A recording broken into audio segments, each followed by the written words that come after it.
Once upon a time, in a faraway village of Inyi, there lived a wealthy trader who was known by all the villagers as Chief Ease. Chief Ease had the biggest stores in the whole community. He had a good number of salespersons and apprentices working in his stores. Sometimes, his wife and children help out too. His family was the envy of the community, and they were aware of it. His children always seek ways to showcase their father's wealth among their peers. The wife constantly flaunts her status to other women in social gatherings. Then, a challenging period arose in Chief Ease's life. He noticed a significant decline in his daily returns. Initially, he suspected his salespersons of theft and dismissed them without compensation. He then ran the business with only his wife and children.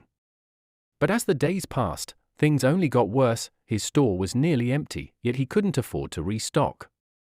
Along the line, he noticed that his neighbor's store had started booming all of a sudden, and he was gradually losing all his customers to him. Sensing conspiracy, Chief Ease rose up very early one morning and left the house without informing his household. He journeyed across the sea to a village in the southern part of the country to meet Yo-Yo, an infamous herbalist. "I don't want the culprit dead. I want him to suffer all the days of his life," Chief Ease said after narrating his ordeal to him. Yo-Yo did some incantation in a calabash. "Go home. The gods have taken care of everything," he said to Chief Ease. Satisfied, Chief Ease dropped some notes inside the offering basket, thanked the herbalist, and took his leave. But then, things didn't turn out the way he expected. The next morning, being a Saturday, Chief Ease and his wife were getting ready to go to the store when the children suddenly barged into the room, panting and breathing heavily. "What is it, Chica?" the wife asked the first daughter specifically. "Junior," the girl cried. "What is wrong with Junior?" Chief and his wife asked in unison. By now, their hearts were already pounding. "Junior is dying," Chica cried. Husband and wife ran out of the room all the way to their son's room. The boy was lying still on the bed. The only part moving in his body was his eyes.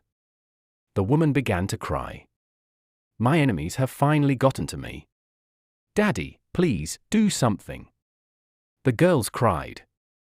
Chief Ease quickly lifted the boy out of the room, got him into the car, and drove to the hospital. The hospital kept making demands until he was left with nothing. "Please, do everything possible to save my boy," he said to the doctors. The medical team worked tirelessly all day, but the boy wasn't responding to all the treatments he was receiving. He was retained. The family watched health deteriorate with each passing day. In the end, they had no other options than to go spiritual. While his wife and daughters went to seek the face of God, Chief Ease journeyed back south to meet Yo-Yo. "My house is on fire," he complained. "Someone is trying to kill my son.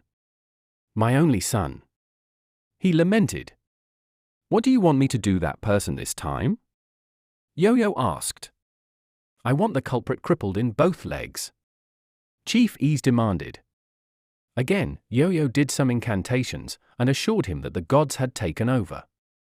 But upon arriving home from the shrine, Chief Ease had difficulty exiting the car due to numbness in his feet. He has been paralyzed in both legs. What do you think happened here? From Joy Ifunanyu's Story Library.